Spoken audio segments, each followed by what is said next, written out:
ladies and gentlemen, the President of the United States.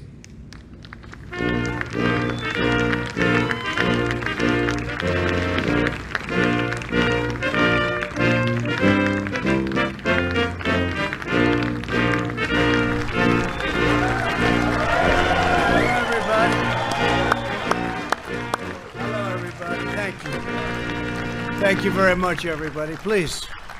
That's a nice crowd on a nice, cool day. It's beautiful, though. Might be hot, but it's beautiful. We're here today to celebrate and expand our historic campaign to rescue American workers from job-killing regulations. Before I came into office, American workers were smothered by merciless avalanche of wasteful and expensive and intrusive federal regulation. These oppressive, burdensome mandates were a stealth tax on our people, slashing take-home pay, suppressing innovation, surging the cost of goods, and shipping millions of American jobs overseas. Millions and millions and millions. It never ended. Nearly 4 years ago, we ended this regulatory assault on the American worker, and we launched the most dramatic regulatory relief campaign in American history by far. No other administration has done anywhere near. Thank you. At the heart of this effort was a revolutionary promise. For every one new regulation issued, we pledged that 2 federal regulations would be permanently removed. We not only met that ambitious goal, which at the time people said was impossible, we vastly exceeded it. For every one new regulation added, nearly 8 federal regulations have been terminated. Been an incredible achievement. As you can see behind me, we have removed the gigantic regulatory burden Americans have been forced to carry for decades, freeing our citizens to reach their highest potential. Our historic regulatory relief is providing the average American household an extra $3,100 every single year. And we're going up from that number. We're going up from that number. Think of that. $3,100 per household. Joining us today is Vice President Mike Pence. Thank you, Mike. Commerce Secretary Wilbur Ross. Wilbur, thank you very much. Labor Secretary Eugene Scalia. Thank you. Thank you, Eugene. Health and Human Services Secretary Alex Azar. Thank you, Alex. Transportation Secretary Elaine Chao. Thank you, Elaine. We had a great day in Georgia yesterday, cutting regulations like nobody's ever seen before. EPA Administrator Andrew Wheeler. Thank you, Andrew. Thank you very much. OMB Acting Director Russ Vogt. Thank you, Russ. And Small Business Administrator, I love her name, Jovita Carranza. Jovita, thank you. Thank you. And CMS Administrator Seema Verma. Thank you, Seema. Great people. Those are great people. They're doing an incredible job. I also want to thank the many state and local tribal leaders who join us in this great cause. Thank you very much, and thank you for being here. We appreciate it. Thank you all very much. What we have achieved together is truly without precedent. Never happened before. The previous administration added over 16,000 pages of heavy-handed regulations to the Federal Register. That's why nothing got done. Under my administration, we have removed nearly 25,000 pages of job-destroying regulations, more than any other president by far in the history of our country, whether it was 4 years, 8 years, or in one case, more than 8 years. The prior administration piled up more than 600 major new regulations, a cruel and punishing regulatory burden that cost the average American an additional $2,300 per year. Think of that. The average American, $2,300 regulation, hitting low-income Americans by far the hardest. These regulations also inflicted a steep economic toll on African-American communities. By contrast, our reforms are putting more money into the pockets of hardworking Americans. In addition to saving every family more than $3,000 per year, my administration has just issued another reform that my Council of Economic Advisors estimates will lower the price of new vehicles by more than $2,200 per vehicle. And I think we're going to get that up to $3,500 per vehicle. It's very exciting. And by the way, the vehicles will be better, they'll be stronger, and they'll be safer. Our regulation cuts are also delivering massive savings on broadband internet services, and some home energy bills will be really historically cut. It's actually amazing. As well as historically low gasoline prices. Gasoline prices, you look today, I think it was $1.99. At the same time, we saved our oil companies. We're now the largest, since we've been here, the largest energy source in the world. Nobody's even close, so it's great. But we saved them. They had a hard time a number of months ago, and frankly, for a long time, but we've saved them. But $1.99, they were telling me, in some cases lower than that. We're bringing back consumer choice in home appliances so that you can buy washers and dryers, shower heads and faucets. So shower heads, you take a shower, the water doesn't come out. You want to wash your hands, the water doesn't come out. So what do? You just stand there longer, or you take a shower longer? Because my hair, I don't know about you, but it has to be perfect. Perfect.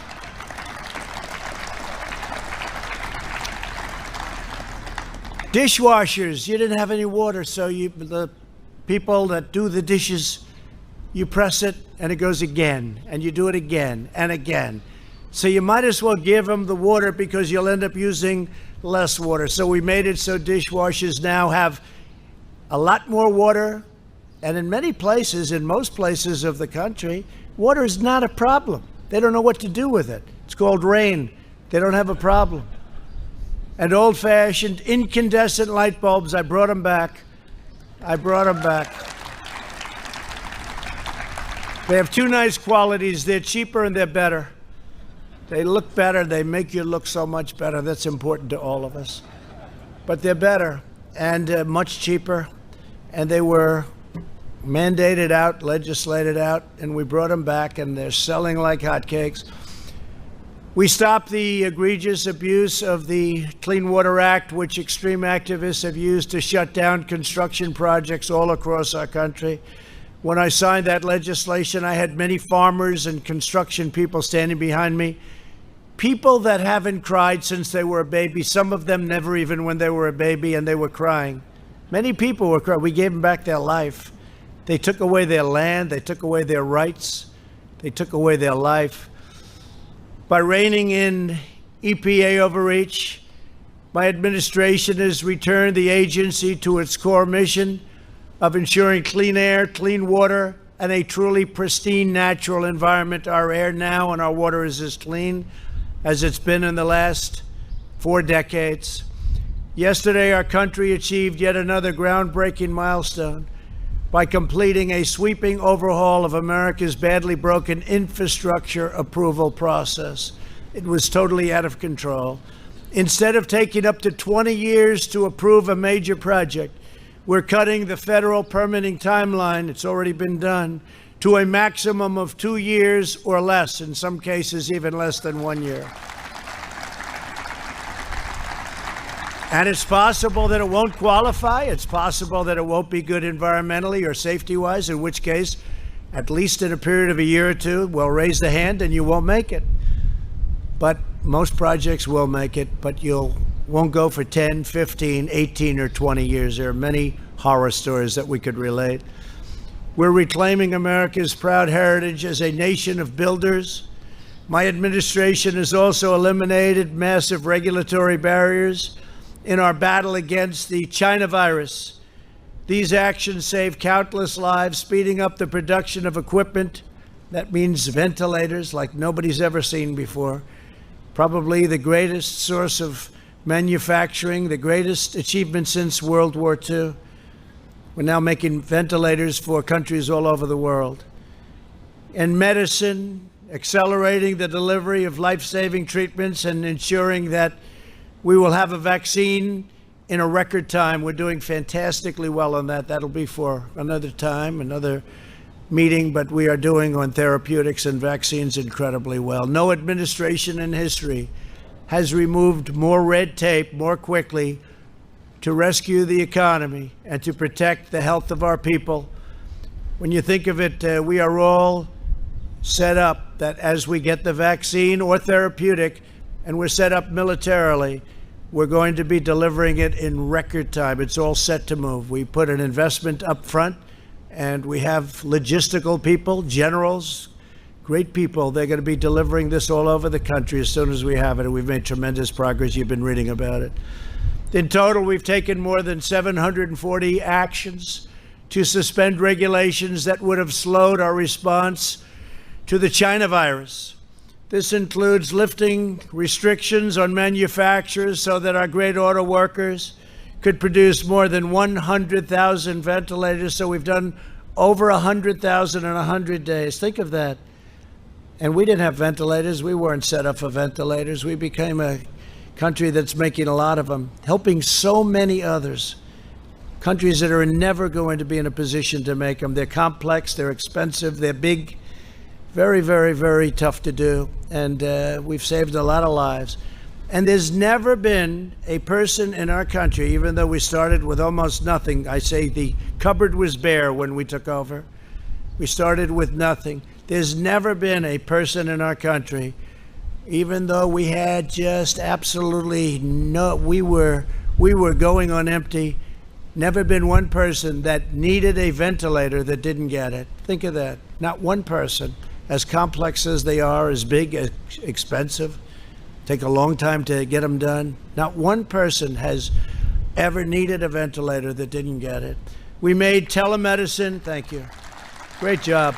Great, really a great job. The people here, they get no credit for it. I don't want any credit. They should get the credit, but they get no credit. But we've done a great job helping so many other countries now.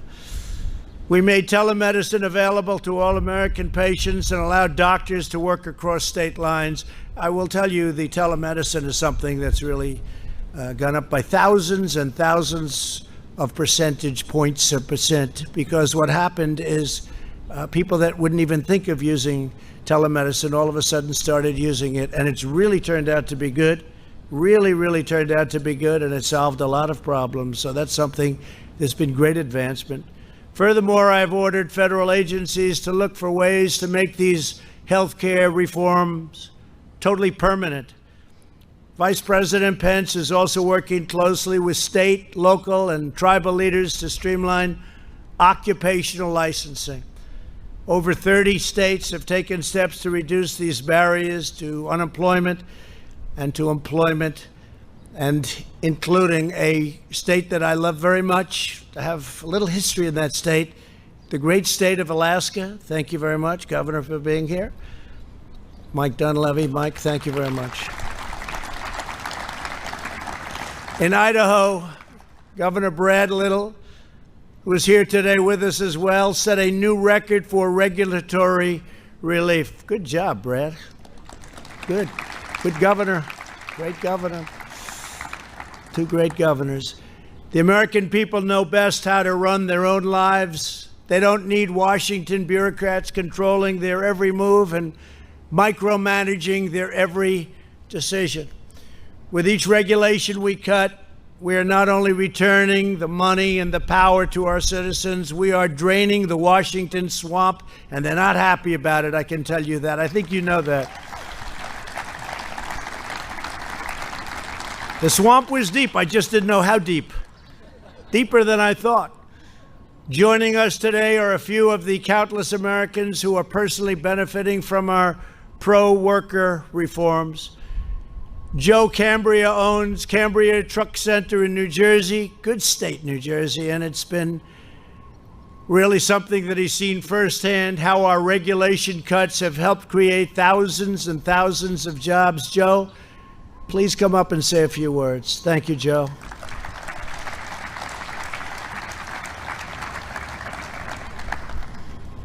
Thank you, Mr. President. Our company, Cambria Truck Center, is selling and servicing heavy-duty trucks 1969 when my grandfather, uncle, and father started the business. In the past 3.5 years, the Trump administration has kept its promise to right-size regulations. I want to thank you for that, President Trump. Regulatory reform in the energy sector creates jobs, reduces costs for our communities, and puts trucks to work. Streamlined permitting and creating an environment that allows for efficient construction and infrastructure repair and development has the same effect. As a result of these regulatory reforms, our industry has seen record sales of heavy-duty trucks, which has been a boon to dealerships like ours, as well as the environment. When new trucks replace older models, there is an environmental benefit. Current powertrains have near zero emissions today, and we're going electric, as well as increased safety, like shorter stopping distances and collision avoidance technology, safer on the road. It has also been nice to hear Made in the USA again. Bringing manufacturing back to our shores helps our industry and our entire country. In short, when we cut red tape, we create an economy that is responsible and sensible. We as Americans all win. Thank you, President Trump. Thank you very much. Thank you. Good job. Good job. That was easy, wasn't it? Huh? Thank you very much. Great job. Dr. Amy Johnson is a nurse practitioner in rural Virginia. Amy, please come up and share with us how important expanded health care and telehealth has been for you and your patients. Thank you.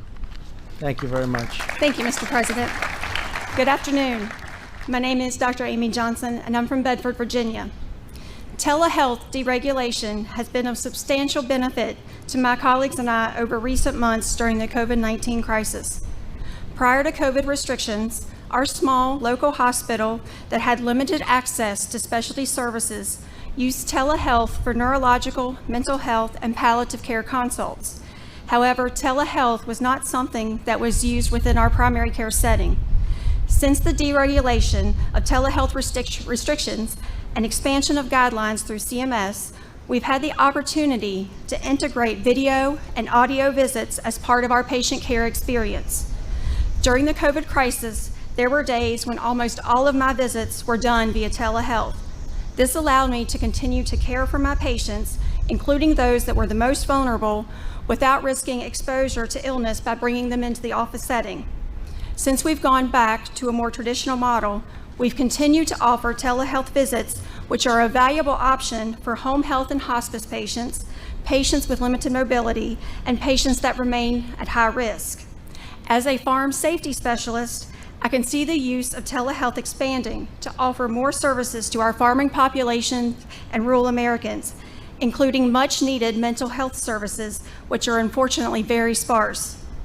In addition, access to primary care and to specialty services can be improved in medically underserved areas with deregulation and the use of telehealth services by healthcare providers, increasing the use of preventative healthcare modalities, allowing for more intensive management of patients with chronic diseases, and decreasing healthcare disparities.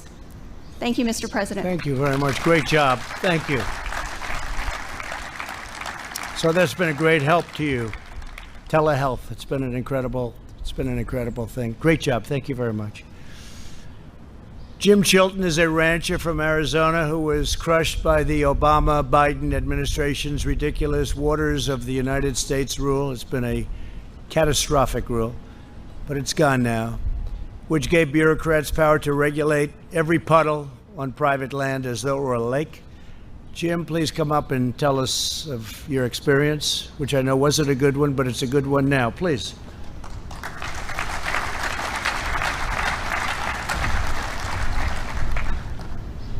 I appreciate the invitation, President Trump, to be here. And I appreciate the opportunity to thank you for the deregulation in every area, including the waters of the United States, cutting the red tape, setting us free as private property owners. Thank you. Our ranch has approximately 100 dry washes flowing across it. These are little washes with no water. The Corps of Engineers, the Environmental Protection Agency, who wrote the Obama 2015 regulations, ruled that any dry wash that had more than 12 inches of sand in the bottom became a water of the United States. Hence, we were subject to regulations and oversight from Washington, D.C. and San Francisco. It was outrageous. I believe that the 2015 rules and regulations were overreaching, caused red tape, and threatened me and other farmers, ranchers, businessmen, and landowners with the possibility of going to jail and facing huge fines. Thank you, Mr. President, for the navigable water protection rule that you promulgated. It has set us free. The heavy hand of government is no longer on our shoulders. Thank you, Mr. President. Thank you, Jim. Thank you very much. Thank you, Jim.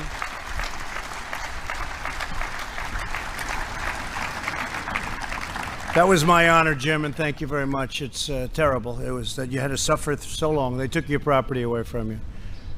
And you want to take care of your property better than any government is going to tell you to take care of your property. You'll take care of it better, so we don't have to worry about that. Thank you very much. Beautifully said. Thank you. I want to, just as president, say that I will always fight to defend your rights and your freedoms. I will fight very hard for your rights and your freedoms. The hard left wants to reverse these extraordinary gains and reimpose these disastrous regulations. They want to take what we've taken off, Jim, and they want to put them back on. And I guess they can do that. You'll fight them for a little while, but eventually you'll lose. And they want to bury our economy under suffocating, relentless landslides of Washington red tape like we had before I got here. We must never return to the days of soul-crushing regulation that ravaged our cities, devastated our workers, drained our vitality and right out of our people, and thoroughly crippled our nation's prized competitive edge. It's what we have. We have great, great people, the greatest people in the world. Our entire economy and our very way of life are threatened by Biden's plans to transform our nation and subjugate our communities through the blunt force instrument of federal regulation at a level that you haven't even seen yet. You think that was bad? You haven't even seen it yet. They want to go many times what they put you under in the past. Under the unity platform Joe Biden published with socialist Bernie Sanders, they are proposing, and this is all in writing, it's done, they agreed, they are proposing to re-enter the job-killing, unfair Paris Climate Accord, which will cost our country trillions of dollars, trillions and trillions of dollars, and put us in a very, very bad competitive position relative to the world. Not surprising to you, China will be greatly advanced under this ridiculous agreement. So will Russia, so will many other countries. They propose to mandate net zero emissions from all new homes and buildings, skyrocketing the cost of construction and putting the goal of home ownership out of reach for millions, destroying the look of the home, the beauty of the home. I'm somebody that's built many homes, many buildings.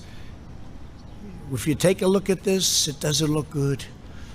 You still have to sell, right? You still have to sell. But they've put it out of reach from a cost standpoint, totally out of reach. It's not practical. It's not good, and it doesn't work. They want to eliminate carbon from the U.S. energy industry, which means abolishing all American oil, clean coal, and natural gas. No coal, no gas, no oil, nothing to fire our massive plants. The result of this federally mandated shutdown would be the wholesale destruction of the entire energy industry and many other industries, the economic evisceration of entire communities, and the unfettered offshoring of millions of our best jobs to foreign countries and foreign polluters. Millions and millions of jobs would go. Thousands and thousands of countries would be at a level that you've never seen. Companies would be disappearing left and right, just like they did with NAFTA, which we terminated for the USMCA, which is another beauty that we've done, not for now, but another great beauty. But thousands of companies, plants, factories would be closed. Under this dismal future, energy would be unaffordable for the vast majority of Americans, and the American dream would be sniffed out so quickly and replaced with a socialist disaster. The Democrats in D.C. have been and want to, at a much higher level, abolish our beautiful and successful suburbs by placing far-left Washington bureaucrats in charge of local zoning decisions. They're absolutely determined to eliminate single-family zoning, destroy the value of houses and communities already built, just as they have in Minneapolis and other locations that you read about today. Your home will go down in value and crime rates will rapidly rise. Joe Biden and his bosses from the radical left want to significantly multiply what they're doing now. And what will be the end result is you will totally destroy the beautiful suburbs. Suburbia will be no longer as we know it. So they wanted to defund and abolish your police and law enforcement, while at the same time destroying our great suburbs. The suburb destruction will end with us. Next week, I will be discussing the AFFH rule. AFFH rule, a disaster. And our plans to protect the suburbs from being obliterated by Washington Democrats, by people on the far left that want to see the suburbs destroyed, that don't care. People have worked all their lives to get into a community, and now they're going to watch it go to hell. It's not going to happen, not while I'm here. The Biden-Bernie plan would also use the weapon of federal regulation to tie the hands of our police departments by abolishing cash bail. Think of that. Think of that. Bail. No problem. They killed somebody, let them out. Take a look at what's happening. Crime in New York City up 368% from just a short while ago. They got rid of a lot of police, and they're in the process of doing it $1 billion. They probably want to abolish. It's not even believable. When I first heard about it, when you first heard about it, you didn't think it was real. You didn't think it was believable. Just like the Green New Deal. How crazy is that? But they're actually trying to put it into play. It'll mean the end of this country. So by getting rid of bail, they are incentivizing jail and prison closures. They want to get rid of prisons. They don't think anybody should go to prison. Setting loose violent criminals, appointing left-wing social justice prosecutors, like you have in Philadelphia, where people creating and doing the most criminal of acts are let go, in many cases, immediately, and making our wonderful cops, our great, great police cops, subordinate to distant bureaucrats who have never spent a day in their lives fighting crime. Unlike the socialists, we believe in the rule of the people, not the rule of the unelected bureaucrats that don't know what they're doing. We believe in the dignity of the individual, not the iron grip of the state. Our regulatory reforms are vital, not only to the success of our economy, but the strength of our democracy and the survival of liberty itself.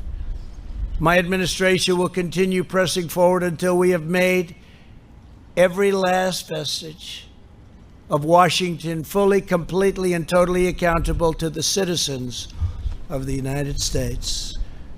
We are putting our faith in the workers who power our country, the doctors who care for our country, the truckers who sustain our country, and the farmers and ranchers who preserve our country in all of its majestic beauty.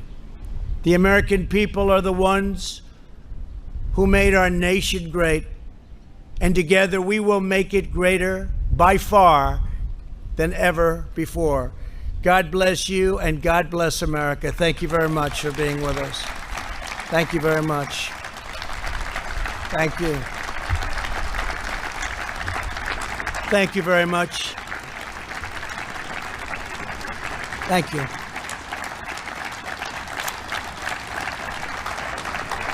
Thank you.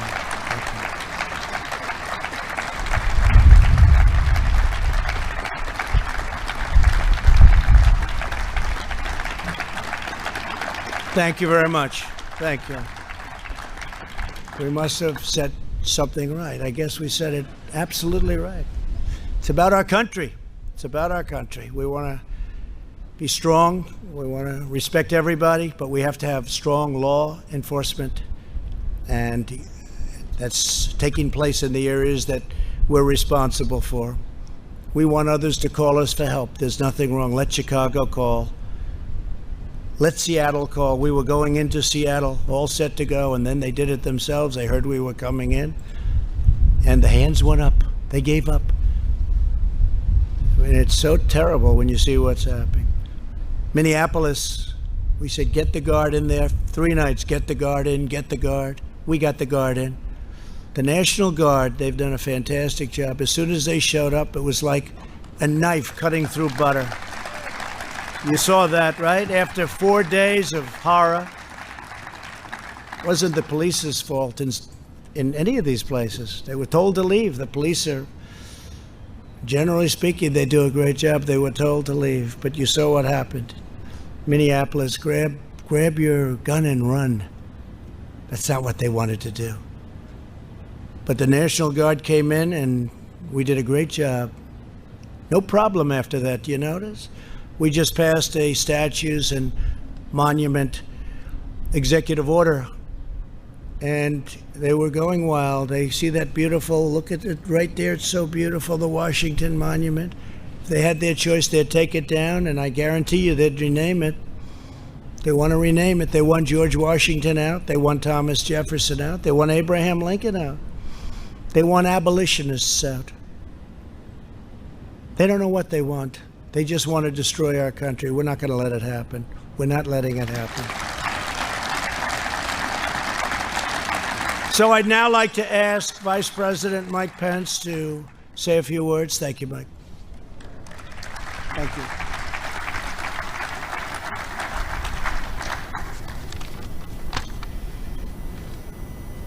Thank you, Mr. President.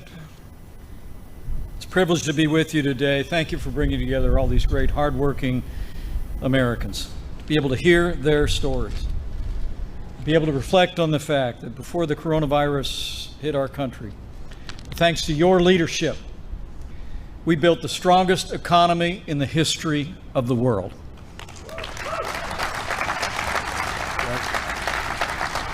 In 3 short years, Mr. President, you kept your promise to the American people. We cut taxes across the board. You fought for free and fair trade. You unleashed American energy. And you rolled back regulations to help all Americans. And after 40 years of over-regulation, Mr. President, you delivered 4 years of regulatory freedom.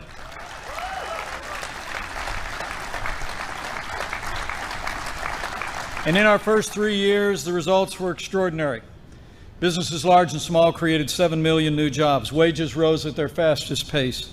In more than 10 years, 2 million Americans were lifted out of poverty, 7 million Americans lifted off of food stamps, and the highest median income in the history of our country. And Mr. President, as you just reflected, a centerpiece of that was lifting red tape off the American people and American free enterprise. I remember those days in the campaign 4 years ago when you promised that for every new regulation, we'd eliminate 2 rules off the Federal Register. But as you just said, Mr. President, for every new regulation put on the books, you actually repealed nearly 8 regulations off of the American people and the American economy.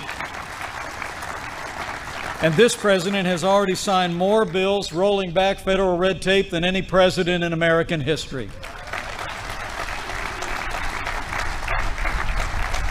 They tell us that we've saved $220 billion in our economy, and as you said, more than $3,100 for every American household.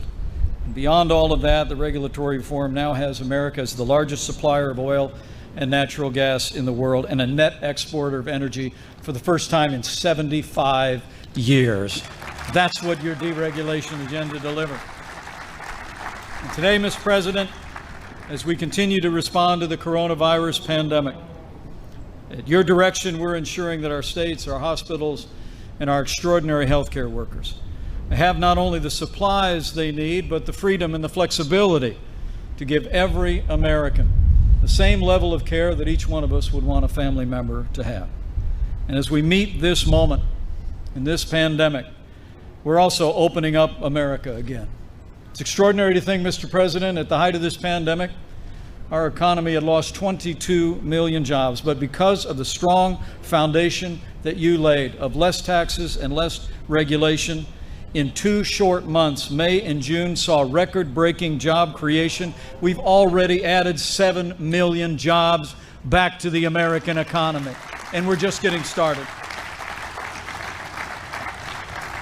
This record job growth, Mr. President, is a tribute to the resilience of the American people, the strength of their character.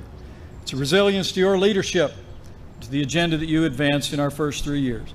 But as you said, Mr. President, it's also a tribute to governors across the country who not only supported your agenda, but also in more than 30 states, governors actually delivered on that same agenda of less taxes and less regulation.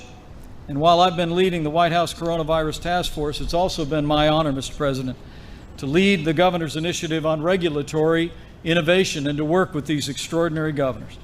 The truth is, because of your leadership and example, governors across the country have been reducing the burden of regulations at the state level.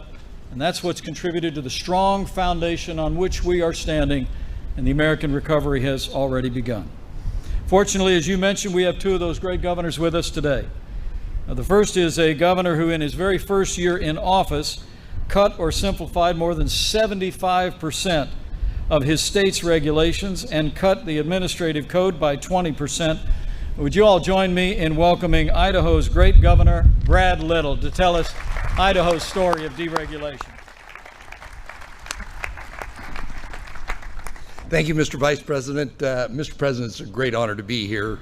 As the Vice President alluded to, our route to rebound is dependent upon the red truck, not the blue truck. What we did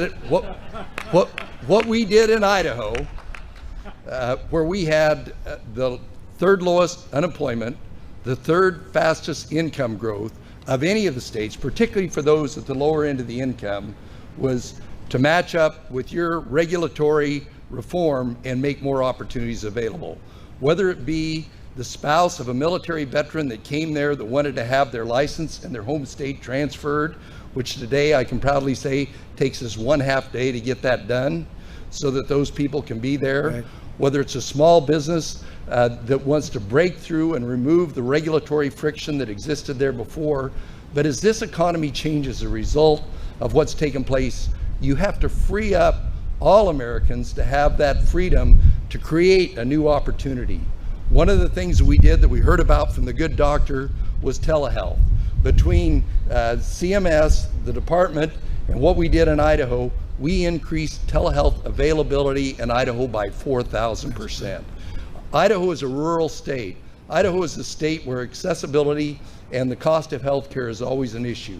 It's the combination and the teamwork of your administration and what we've done that made that available to where we will rebound in Idaho. And thank you very much, Mr. President. Thank you very much, Brad. Thank you. Thank you, Brad. Thank you, Governor Little. And finally, Mr. President, allow me to introduce a governor who told us in December when you kicked off the governor's initiative on regulatory innovation that in his first year in office, his administration modified or rolled back 239 different regulations in over 100 professions. He is making sure that Alaska is open for business and prospering with less taxes and less regulation. Join me in welcoming Alaska's great governor, Mike Dunleavy.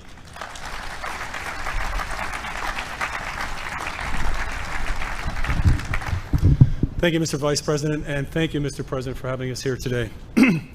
What you've done here for us, for governors and the people of this great country, and Alaska, we are part of the great country, by the way, Mr. President. You know that. You are. The President has been up in our state. We've met at least 8 times, and when he stops over in Anchorage, Alaska, on his trips, he always wants to meet, and the first thing he says is, can we meet the troops, and what do you need in the state of Alaska? This is a small state population-wise, way up north, but this President sees the importance of that state and its people.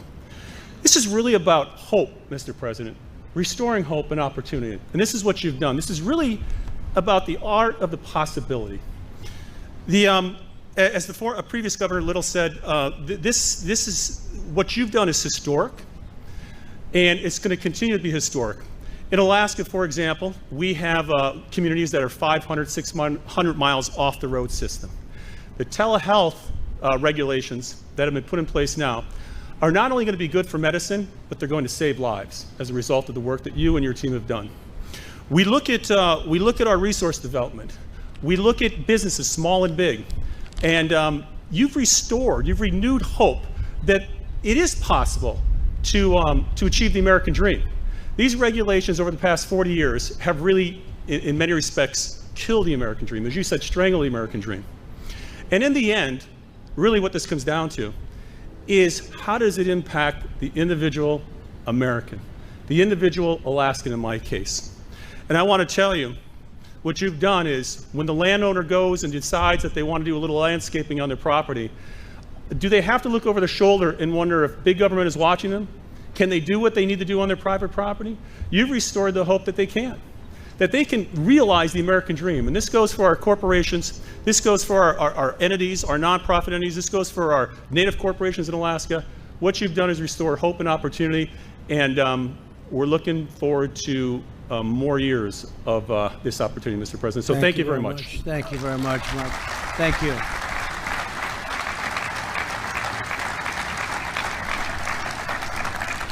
So we have many exciting things that we'll be announcing over the next 8 weeks, I would say. Things that nobody has even contemplated, thought possible, and things that we're going to get done, and we have gotten done. We've started in most cases, but it's going to be a very exciting 8 weeks. 8 weeks, like I think, Mike, we can honestly say nobody's ever going to see 8 weeks like we're going to have. Because we really have. We're taking on immigration, taking on education.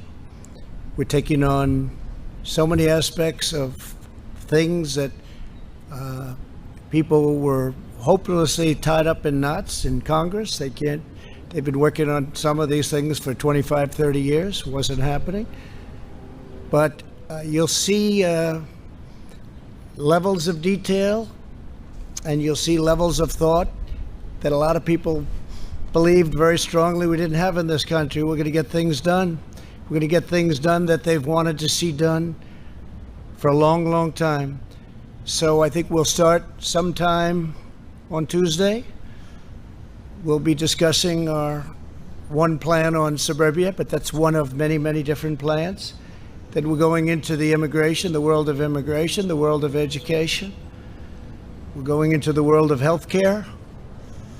Very complete health care, and we have a lot of very exciting things to discuss. But cutting of regulation has been really something that I felt we could do, and we could do fairly easily. Nothing's easy in this country. We had statutory requirements where we'd do phase 1 and then we'd have to wait 90 days. We'd do phase 2 and we'd have to wait 60 days. We'd do phase 3 and we said, let's do phase 4. Sir, I'm sorry, you have to wait 1 year. But we were able to do things that nobody has ever been able to do, or even close, on deregulation. And these trucks, this really is a great a great little example. I don't know who thought of this idea, but it's actually quite simple and quite good. Is that Brooke? Quite simple and quite good. I don't love having that big sucker hanging over my head. I want to get out of here as fast as possible. But I do want to thank you all. Incredible people. You've done an incredible job. And to the speakers, please, thank you very much. Great job. Thank you very much. Thank you, everybody. Thank you. Thank you. Thank you, Brett.